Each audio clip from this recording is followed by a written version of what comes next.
Warahmatullahi wabarakatuh. Selamat pagi anak-anak. Anak-anak, hari ini kita akan belajar tema 6 subtema 1 tentang kekayaan sumber daya alam negeriku. Nah, kita akan belajar pemanfaatan tumbuhan dalam kegiatan perekonomian. Tumbuhan merupakan salah satu bentuk sumber daya alam hayati. Manusia dapat memanfaatkan tumbuhan untuk memenuhi kebutuhan hidupnya. Ada jenis tumbuhan yang dimanfaatkan buah, daun, dan umbinya sebagai bahan makanan. Ada pula yang dimanfaatkan batang pohonnya sebagai bahan baku kerajinan atau industri. Kemudian manusia membudidayakan tumbuhan dalam bentuk usaha pertanian dan perkebunan. Akan tetapi terdapat tumbuhan liar yang juga bermanfaat bagi manusia.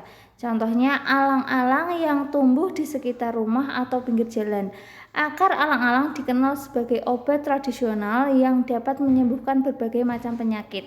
Dengan demikian, alang-alang dapat dimanfaatkan manusia sebagai bahan baku pembuatan obat. Nah, setiap tumbuhan itu memiliki karakteristik yang berbeda-beda. Contoh pemanfaatan dan karakteristik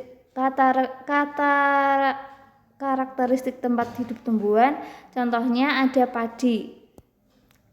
Padi merupakan salah satu tumbuhan yang dibudidayakan melalui usaha pertanian. Padi dapat hidup di dataran rendah dengan sumber daya air melimpah. Kemudian padi dimanfaatkan sebagai bahan makanan pokok orang Indonesia. Jerami padi dapat dimanfaatkan sebagai pakan sapi. Kemudian teh itu dibudidayakan dalam bentuk usaha perkebunan. Teh dibudidayakan di daerah dataran tinggi dengan suhu udara sejuk. Daun teh biasa digunakan sebagai bahan baku minuman dan kosmetik. Nah, kemudian sumber daya alam itu dibedakan menjadi dua, yaitu sumber daya alam hayati dan sumber daya alam non-hayati. Sumber daya alam hayati itu berupa tumbuhan dan hewan. Sumber daya alam non-hayati berupa matahari, air, tanah, udara, dan bahan tambang. Nah, terdapat berbagai jenis bahan tambang di Indonesia. Berdasarkan nilai ekonomisnya, bahan tambang dibedakan menjadi bahan tambang bernilai ekonomis tinggi, sedang, dan rendah. Kalau bahan tambang berekonomis tinggi yaitu contohnya emas, perak, dan platinum. Kalau contoh bahan tambang berekonomis rendah yaitu kapur dan pasir.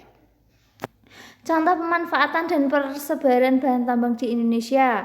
Yang pertama ada emas. Emas itu biasa digunakan untuk bahan bakar pembuatan perhiasan.